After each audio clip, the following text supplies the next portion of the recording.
Assalamualaikum warahmatullahi wabarakatuh. Hai guys, sekarang saya akan menceritakan tentang Moga Bunda Disayang Allah. Apalagi yang hendak diucap, kota ini eloknya di pelupuk mata. Begitu indah ketika semburat matahari muncul di kejauhan horizon cakrawala, membuat jingga hamparan laut yang beriak tenang. Burung camar melengking mengisi senyapnya udara pagi. Ombak pelan menggulung bibir pantai. Buih membasuh butiran pasir yang halus bagai es krim saat diinjak. Bayangan gedung-gedung, pepohonan, tiang listrik, kabel-kabel telepon terlihat menyenangkan di jalanan lengang. Satu dua lampu taman berbentuk bola putih susup masih menyala. Juga lampu neon panjang-panjang di depan ruko belum atau lupa dimatikan. Tamaram nan indah menempati ruang di sudut-sudut kota, sibuk berebut pesona dengan larikan cahaya matahari. Syahdu, lukisan panorama yang sempurna. Tambahan satu larik saputan warna saja membuat lukisan itu jadi tidak enak lagi dilihat. Jadi jangan coba-coba malah iseng menambahkan objek baru. Di belakang kota, perbukitan seperti sabuk melingkar mengelilingi. Bak kesatria gagah berdiri kokoh menjaga kota. Hutan hujan tropis lebat menutupi perbukitan. Bagai sehelai beludu hijau sepanjang mata menatap. Hijau,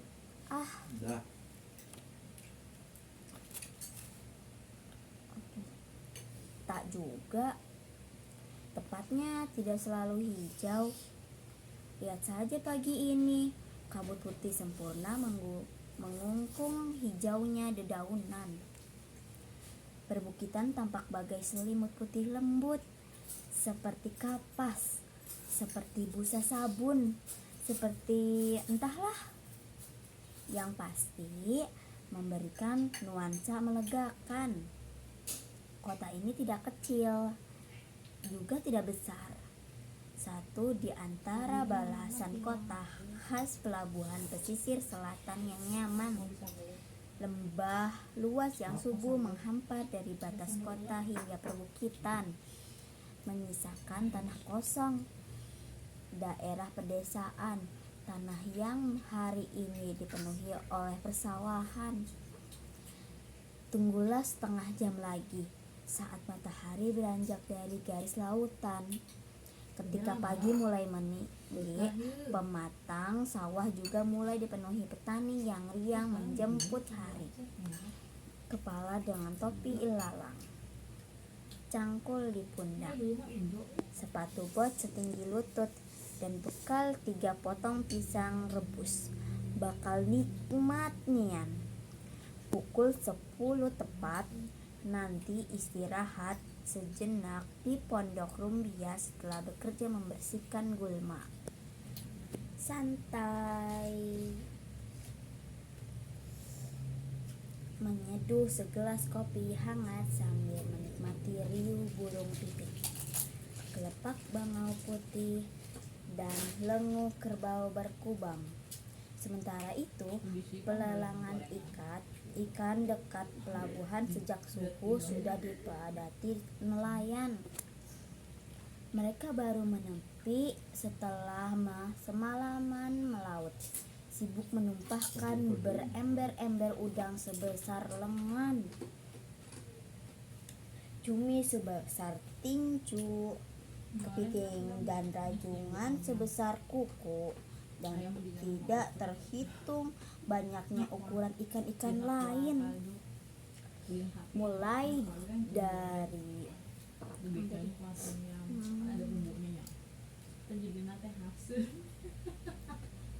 mulai dari ikan teri sebesar jari, ikan pari sebesar tampah, hingga ikan kakap dan baronang extra double size sebesar paha orang dewasa. Jika sedang beruntung, ada yang pulang membawa hiu sebesar lemari. Bukan main, harga jualnya setara dengan persediaan solar untuk setahun. Di sini hiu memang mahal, sama bernilai dengan posisinya di lautan sebagai penguasa strata tertinggi rantai makanan. Pemilik ruko-ruko juga mulai membuka partisi depan. Bunyi pintu aluminium didorong terdengar berderit-derit, membuat gigi ngilu. Tapi mereka justru tersenyum, mendesah hati sejuknya udara, berdoa lirih semoga hari ini pengunjung lebih banyak dari kemarin, dan lebih penting lagi, semoga pengunjung itu membawa uang membawa uang lebih banyak disertai niat membeli. Kan tak ada gunanya kalau toko cuma ramai doang. Memangnya pasar festival. Anak-anak di rumah ramai beranjak mandi. Tepatnya setelah ibu-ibu mereka terpaksa mengencangkan urat leher meneriaki untuk mandi. Beramai-ramai menggosok gigi gaya kilat. Mana tahu mereka soal iklan dan panduan menggosok gigi yang benar. Menyemburkan busa sabun banyak-banyak, bersih atau tidak yang penting busanya banyak. Berkecipak-kecipak, tertawa-tertawa, berkecipak-kecipak lagi, terpeleset lalu mengaduh meski sejenak, kemudian berganti dengan tawa lagi. Bergegas, anak-anak itu berganti pakaian sekolah, memakai sepatu dengan cepat, lantas teriak berpamitan, wush, macam mobil balap. Sekelebat mereka tak tampak lagi di ujung mata. Pekerja kantoran juga sudah rapi dengan rambut klimis, meja lengan panjang wangi, dan celana katun tersetrika mulus. Terlihat dari garis lipatannya yang tercetak jelas. Tak lupa sepatu hitam mengkilat. Setelah sarapan, mencium pipi istri dan anak-anak tercinta, memberi petuah, lantas mereka berpamitan jemput hari.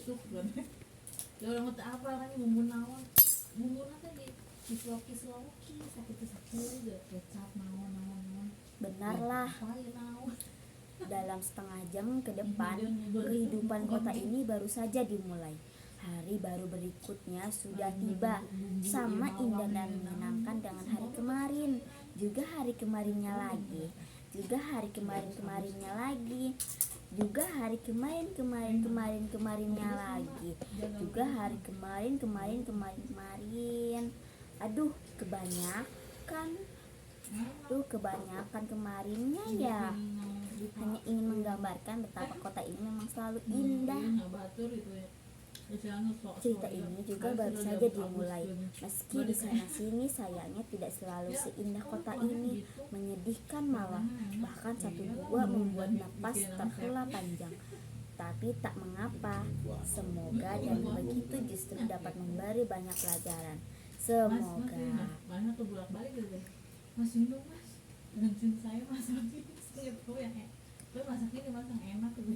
Bunda, bangun. Sudah pagi. Mati berseru sambil melompat riang ke atas ranjang ukuran king size, tertawa. Cahaya matahari pagi menyelisih celah karai, membentuk garis di lantai keramik super mewah kualitas ekspor. Cahaya yang seolah menggambang bersama kabut. Satu lariknya menimpa wajah Melati, gadis kecil berumur 6 tahun. Mukanya lucu menggemaskan, layaknya anak-anak, selalu senang mendengar kabar apa saja. Rambut Ika Melati mengombak. Bandel, tidak mau lurus-lurus juga meski disisir berjam-jam. Pipinya tembam macam donat. Bola matanya hitam legam seperti biji buah leci dan giginya kecil-kecil bak gigi kelinci. Bagai jangan tanya gurat wajahnya. Kalian akan tertipu dengan seringai bandelnya. Kalian akan selalu bilang iya demi menatap senyum manisnya. Bunda, bangun. Bunda kesiangan nih. Jahil Melati menarik selimut bundanya, berteriak lagi, tertawa lagi, merangkak lebih dekat, mengeluarkan sehelai bulu ayam yang diperolehnya kemarin dari Mang Jeje, tukang kebun. Jahil. Bunda menggeliat, membuka mata, pelan menyadari pagi, kemudian tersenyum lebar demi menatap sang putri yang tengah bersiap dengan rencana jahat, memainkan bulu ayam itu ke lubang hidungnya. Bunda sebenarnya sudah bangun sejak subuh, malah sejak pukul 2 tak di malam, di sepertiga akhir waktu terbaik yang dijanjikan, menghabiskan sisa malam dengan bersimpuh menangis di atas sepotong sejadah, membuat basah ujung-ujung mukena, berharap Tuhan akhirnya berbaik hati memberikan jalan keluar baginya. Satu larik cahaya matahari pagi lainnya menimpa wajah Bunda, membentuk garis di pipi Bunda. Perempuan itu berumur 46 tahun, hampir setengah baya wajah, andai kata semua penat ini tak ada. Sungguh masih terlihat cantik. Melati saja begitu menggemaskan. Jadi dari mana pula semua gen baik Melati itu berasal? Pasti dari ibunya kan? Sayang, sejak 3 tahun terakhir sisa-sisa kecantikan masa muda Bunda terhapus oleh getirnya kenyataan. Rambutnya memutih, 1-2 malah lebih cepat tereliminasi oleh kurangnya kiriman SMS. Perawatan Bing alias rontok. Sedikit beruntung kemarin Salama, pengurus keperluan rumah, membelikan semir rambut. Jadi pagi ini Bunda terlihat lebih muda 10 tahun. Hanya saja tidak ada semir untuk ekspresi muka, kerut wajah, atau pudarnya cahaya tatapan mata. Bunda memang selalu terlihat lembut dan menyenangkan dengan wajah yang senantiasa menjanjikan perasaan damai dan tentram. Wajah keibuan yang memberikan perlindungan, tapi tetap tidak bisa disembunyikan gurat harapan yang dari hari ke hari semakin menipis. Harapan yang mulai dibujuk untuk menerima kenyataan, mengalah atas takdir. Bunda pikir apa? Ucap Melati, meringai, memutus lamunan. Bunda mengusap mata, melipat dahi seperti baru menyadari sesuatu. Hei, apa ia tidak salah lihat? Apa semua pemandangan ini sungguh nyata? Melati sekarang merangkak di depannya, nyengir lebar memamerkan gigi kelincinya. Bukankah pemandangan ini ganjil sekali? Bunda, kok melamun? Bunda masih sakit ya? Melati bertanya sekali lagi dengan intonasi suara dan ekspresi wajah sok serius. Bunda gagap mengangguk, menelan ludah. Nasi amat terkejut melihat Melati yang tersenyum dengan wajah mendekat. Ai, dahi Bunda panas banget. Tangan Melati menyentuh. Ya, sudah 2 hari ini tubuhnya tidak nyaman. Sebenarnya Bunda tahu persis semua baik-baik saja, tapi perasaan yang semakin sesak Apalagi sejak kejadian 2 hari lalu membuat fisiknya ikutan tidak nyaman. Sedikit demam, sedikit flu, sedikit pusing. Entahlah apa nama penyakit itu, semuanya sedikit-sedikit. Kalau banyak demam, jelas itu pertanda demam. Atau banyak batuk, jelas itu penyakit batuk. Kalau sedikit-sedikit, Bunda tidak tahu. Seharusnya selepas subuh tadi ia sudah melakukan banyak hal, membantu menyiapkan pakaian kerja suaminya, memastikan melatih di kamarnya, memastikan sarapan tersedia, memastikan ini itu. Memang semuanya dibilang hanya memastikan. Pernak-pernik pekerjaan rumah tangga sesungguhnya sudah diselesaikan oleh 9 pembantu. Tapi Bunda tipikal ibu rumah tangga yang baik, selalu menyibukkan diri, tidak hanya tidur-tiduran. Sayang, selepas sholat subuh, tubuhnya terasa lemas sekali. Lantas memutuskan beranjak lemah naik ke atas ranjang. Berharap bisa kembali tertidur. Berharap setelah tidur sebentar, fisiknya bisa membaik. Tapi sekarang ia malah kesiangan. Mungkin suaminya enggan membangunkan. Tidak tega melihat wajah lelahnya. Sepagi ini suaminya pasti sudah pergi ke pabrik. Itu berarti hari ini tidak ada ritual kecupan mesra di kening, berpamitan. Bunda menghela nafas, berusaha duduk bersandarkan bantal. Tet, Bunda kok masih melamun? Nanti nyengir lebar, tertawa. Tangannya memainkan bulu ayam yang urung buat menjahili Bunda. Ah ya, barusan Melati buatkan Bunda air jeruk panas di dapur. Gadis kecil itu seperti teringat sesuatu.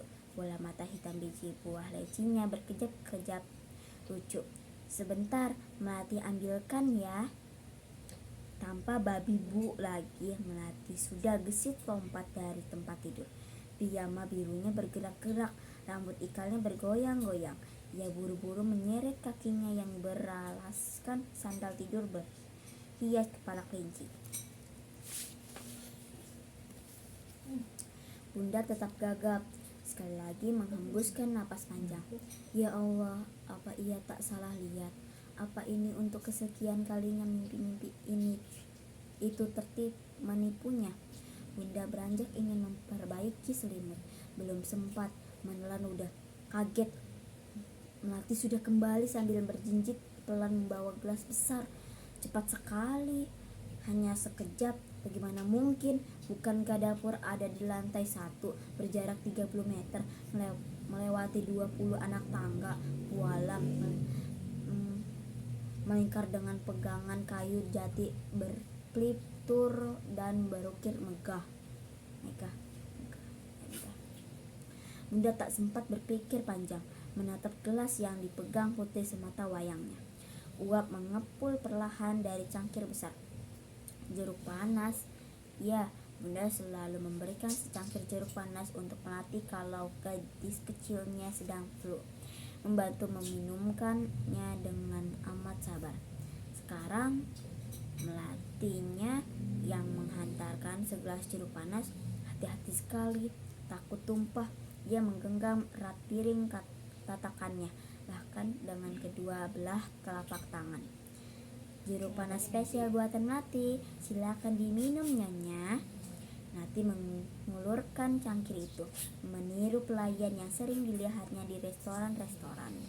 Mata hitam biji buah lecinya begitu memesona, bibirnya tersenyum manis, amat menggemaskan. Dan Bunda seketika menangis, terseduh.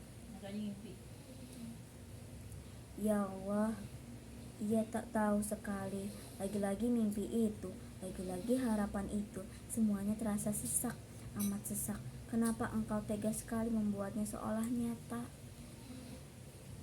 Kenapa Bunda menangis? Mati menyeringai bingung. Aduh, Melati kan mau ngasih Bunda jeruk panas, kok Bunda malah nangis. Melati kan enggak nakal, enggak bandel, enggak teriak-teriak seperti biasanya. Rambut ikal Melati bergerak-gerak. Dengan sok dewasa Melati menggaruk-garuk kepalanya, sibuk berpikir. Tubuh Bunda malah semakin bergetar. Isakan tangisnya semakin kencang. Tangannya mencengkeram ujung-ujung spray. Lihatlah, putri semata wayangnya begitu nyata tersenyum padanya. Gadis kecil begitu nyata mengulurkan cangkir itu. Kejam sekali semua ini ya Allah. Ya Allah, sudah setahun terakhir semua asa yang tersisa itu tega masuk ke dalam belahan otak tak sadarnya, melukiskan janji-janji kesembuhan, merangsek ke dalam mimpi-mimpinya. Kejam. Bunda kenapa nangis? Air jeruknya enggak enak ya? Tapi kan Bunda belum minum. Masa Bunda tahu kalau ini enggak enak? Melati melipat dahi, bertanya lagi. Kedua tangannya tetap terjulur. Sebentar, Melati icip dulu ya. Gadis kecil itu setelah sekian lama bingung menatap ibunya tetap tidak bergerak, berinisiatif mengambil cangkir itu. Menarik lagi tangannya. Wajahnya mengernyit saat menyeruput jeruk panas. Nyengir amat lebarnya. Ya, asem banget. Ngernyit lagi. Mati lupa kasih gulanya. Ketawa malu. Sebentar, Mati ambil gula di dapur. Gadis kecil itu sekali lagi bergegas turun dari ranjang besar. Buru-buru seakan takut jeruk panas itu seketika dingin dan tidak segar lagi diminum. Sayang, kali ini Melati tidak hati-hati. Kaki kanannya tersangkut ujung selimut limbung. Gadis kecil itu berseru pelan, kaget, dan dalam hitungan 1000 detik air jeruk panas itu tumpah ruah. Seketika sempurna membasahi wajah Bunda, dan Bunda seketika juga terbangun.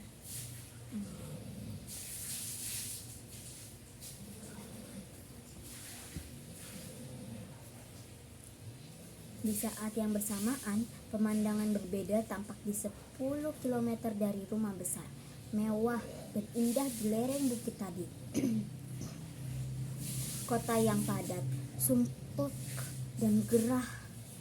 Nasib, meski padat dan terlihat agak kumuh, sepotong sudut kota ini tetap saja terlihat menarik. Rumah-rumah berhimpitan seperti ratusan jamur merekah di musim penghujan. Melihatnya bagi menyaksikan film-film Amerika Latin yang full power dengan budaya gypsy itu. Pemandangan klasik yang hebat. Rumah 2-3 lantai, ganggang sempit, jendela bertemu jendela di lantai 2. Berseberangan, pot-pot bunga bertebaran di teras-teras atas. Begitu dekat hingga ujung-ujung rantingnya saling bersentuhan. Malah 1-2 kalian dengan mudah bisa melangkah dari satu teras ke teras lainnya. Makanya di kompleks ini ngetop banget istilah pacar seberang jendela. Para gadis malu-malu mengintip di balik tirai jendela. Sang pemuda gaya bermain gitar kencang-kencang, sudah macam burung cendrawasih yang menggoda pasangan dengan memekarkan ekornya tinggi-tinggi. Saat matahari meninggi, ganggang dipenuhi oleh celoteh anak-anak yang berangkat sekolah, berlarian, saling menarik tas, topi, celana tanpa gesper, seret, merosot tanpa kendala, tertawa. Celoteh ibu-ibu riuh mengerumuni tukang sayur. Mereka hanya butuh setengah menit untuk berbelanja. Cukup berseru, "Biasa, Bang." Lantas si abang sayur yang hafal mati menu Senin Minggu satu kompleks perumahan itu segera mengeluarkan pesanan ibu-ibu tadi. Uang berpindah tangan. Selesai. 15 menit berikutnya mereka habiskan untuk membahas topik-topik hangat tangga sekitar. Laporan saksi mata live, keren banget. Padahal sebenarnya kata simpelnya ya gosip. Jadi kalau mau tahu urusan satu kompleks, interogasi satu tukang sayur di salah satu rumah dekat ibu-ibu berkerumun tadi. Persis di lantai 2, sempurna lengang terbentuk di ruangan besar berukuran 6x9 meter tanpa partisi. Ruangan dengan perabotan hanya ranjang kayu kusam. Di atas ranjang kayu tua itu kusut masai seorang pemuda tertidur telentang, sendirian, sembarangan. Wajahnya jauh dari rapi. Malah kalau sekilas seram melihatnya. Seperti preman terminal bus antar kota antar provinsi. Kumis melintang, cambang tak terurus, rambut panjang bak rocker yang sudah berbulan-bulan tidak tersentuh air dan sampo. Jangan tanya ada berapa kutu di rambutnya, mungkin kutunya sudah beranak pinak 5 generasi. Itu seharusnya terasa lapang, apalagi dengan langit-langit tinggi. Tapi nyatanya pengap. Bagaimana tidak, jendelanya selalu tertutup rapat 24 jam dalam sehari. 7 hari dalam seminggu. Padahal jendela besar kamar itu persis menghadap lautan luas. Jadi kalau pemiliknya mau sedikit saja menyisihkan tenaga untuk membukanya, hamparan elok pemandangan matahari terbit langsung terbentang sepanjang mata. Buku-buku berserakan di sekitar ranjang tua, tidak terurus, digigitin kecoa, dikencingin tikus. Pakaian kotor bergelantungan di dinding jati, tempat favorit nyamuk bersembunyi. Jeans belel, kemeja kumal, kaos coklat kotor. Bukan karena warnanya memang coklat. Sebuah mesin ketik tua tergeletak di atas meja kecil. Di sebelahnya berdiri termos air panas berwarna hitam, juga gelas kecil termotif Snoopy. Sisanya berantakan, pengap. Penghuninya seperti tidak peduli, juga tidak peduli dengan berisik siaran langsung di gang sempit di bawah. Ia tertidur dengan tarikan napas berat. Bau alkohol tercium pekat dari mulut. Pemuda berumur 27 tahun itu tidur dengan sepatu masih di kaki. Baru pulang subuh tadi, terlalu lelah, terlalu penat, terlalu sesak, terlalu begitu saja hidupnya 3 tahun terakhir. Macam kalong, tidak tidur di siang hari, berjaga penuh di malam hari, menghabiskan dingin dan lengangnya malam sambil bergerutu di kedai minuman. Bar di tengah kota, duduk di pojok ruangan, sendirian, menatap galak ke siapa saja yang mencoba basa-basi bertegur sapa, termasuk waitress genit yang mengantarkan botol bir. Wajah dan gerakan tubuhnya jelas sekali. Pergi, biarkan aku sendiri. Matahari semakin meninggi. Pemuda kita masih tertidur. Suara sandal kayu yang diseret di anak tangga terdengar bergerak menuju kamar berukuran 6x9 meter itu. Berkeriutan. Rumah itu sudah tua, meski arsitekturnya yang merupakan peninggalan rezim kolonial VOC membuatnya terlihat gaya banget, antik dan elegan. Sang pemilik rumah, ibu-ibu gendut berusia setengah baya sedang berusaha menaiki anak tangga. Sedikit tersengal membawa tubuhnya, pelan membuka pintu kamar, menghela napas panjang. Sekilas menatap pemuda yang masih tidur terlentang. Lantas melangkah menuju meja kecil, mengganti termos lama dengan yang baru. Ia tahu air ini jarang disentuh, tapi tak mengapa, setidaknya ritual pagi ini memastikan kalau anak muda ini masih bernapas. Ibu-ibu gendut dengan wajah sabar keibuan itu sekali lagi menatap sekilas pemuda di atas ranjang sebelum keluar dari kamar. Menatap prihatin, menyeka ujung-ujung matanya yang selalu sembab, berbisik pelan di pengapnya langit-langit, "Semoga engkau akhirnya berbaik hati. Tuhan, lihatlah, dalam tidurnya, dalam mabuknya, dalam kondisi seperti ini, wajahnya tetap terlihat amat teduh. Semoga engkau akhirnya berbaik hati." Bunda mengusap wajahnya yang basah. Ia mengeluh tertahan. Semua ini terasa menyakitkan. Bagaimana tidak, ketika kalian tahu dan sadar persis apa yang sedang kalian mimpikan ternyata hanyalah sebuah mimpi. Bukankah mimpi dalam tidur tidak akan terasa indah lagi saat kalian justru dalam mimpi itu sendiri menyadari semuanya bohong? Padahal mimpi dalam tidur bisa menjadi obat pengurang rasa rasa sakit dari kenyataan pahit yang panjang. Tapi kenapa pula jadi sebaliknya? Air jeruk panas membuat kuyup selimut. Tangan Bunda gemetar mengikapnya.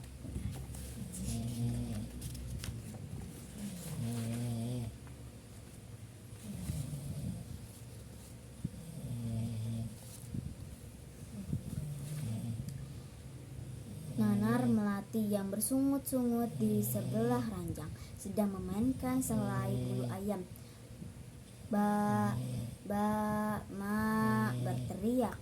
Bunda mengusap keningnya, mengambil gelas yang tergeletak tumpah di dekat bantal. Air jeruk ini mungkin disiapkan Salamah tadi pagi atau juga oleh suaminya sebelum berangkat. Badannya masih terasa lemah, mencoba duduk, beranjak turun dari ranjang. "Ba, ma, berteriak lagi. Melati memukul-mukul meja dekat ranjang, menarik gagang telepon, melemparnya sembarangan. Rambut ikatnya bergoyang-goyang, baju tidurnya berantakan, tangannya seperti moncong tapir yang mencari-cari semut di dalam lubang pohon. Bergerak-gerak, menjalar tidak terkendali. Kepalanya bergerak-gerak miring, matanya yang hitam bagai biji buah leci berputar-putar. "Kau sudah bangun, sayang?" Sudah, bertanya lemah, berusaha tersenyum. Meski seluruh dunia tahu senyuman itu percuma, sama percuma dengan menunggu jawaban atas pertanyaannya barusan. Melati terus meraba-raba, tidak peduli, tidak mendengarkan. Tidak di tepi ranjang, menyibak bantal, mulutnya terbuka, menjisiskan suara yang tak berbentuk kata. Wajah kanak-kanak yang baru bangun tidur itu menjulur ke depan. Wajah yang terlihat tetap menggemaskan, tidak peduli sebesar apapun takdir menyakitinya. "Terima kasih sudah membangunkan Bunda, sayang." Bunda lembut meraih tangan putri semata wayangnya. Tetapi mencoba berdiri, menghela napas pelan. Bunda tahu persis tak ada siapa yang membangunkan siapa. Ini hanyalah ritual pagi Melati. Mana mengerti Melati tentang tidur dan bangun. "Aduh, pakaian ibu basah." "Basah kenapa?" Terdengar seruan dari bingkai pintu kamar tidur. Salamah bergegas masuk sambil berseru-seru panik seperti biasanya. Salamah yang tadi mendengar teriakan Melati dari dapur bergegas datang. "Tidak apa-apa, Salamah, basah sedikit."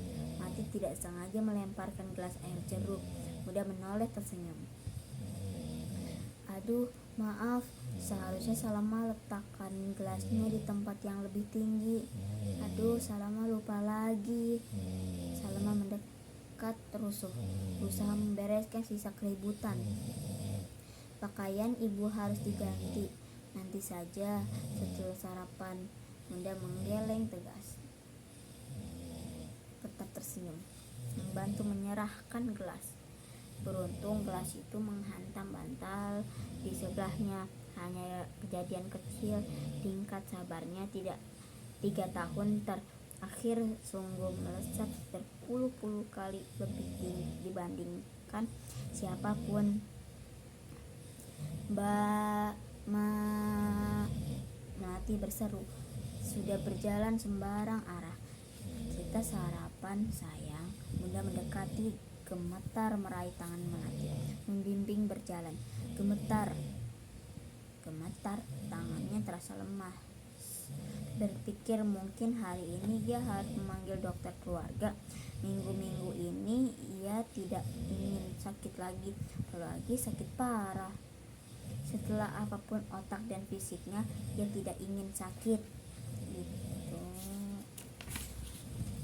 Itu akan merepotkan banyak orang.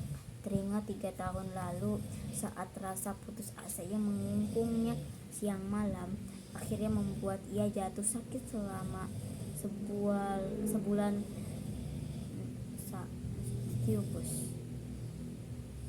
Saat semua orang sibuk merawatnya, sibuk mengurusnya, Melati yang terlupakan hampir saja lompat dari teras lantai 2.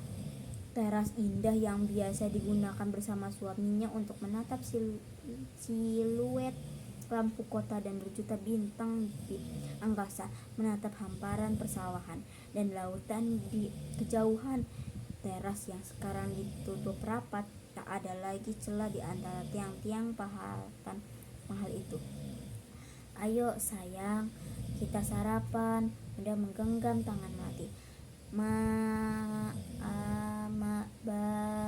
Melati menggerung pelan, tetapi menurut mengikuti langkah Bunda. Meski ia tidak tahu, meski ia tidak pernah mengerti kalimat-kalimat itu. Sambil melangkah, Melati terus sibuk memainkan bulu ayam di tangannya. Selarik cahaya matahari pagi lainnya menerabas jendela kaca, membasuh kedua tubuh yang berjalan bersisian menuju pintu kamar itu. Ornamen jendela kaca membuat berpendar-pendar pertunjukan cahaya yang menawan. Siapa yang kasih bulu ayam, sayang? Bunda bertanya pelan. Melati hanya mencerau. Oke, lanjut ya nanti. Waalaikumsalam warahmatullahi wabarakatuh. Nanti kita lanjut yang merah, kuning, hijau.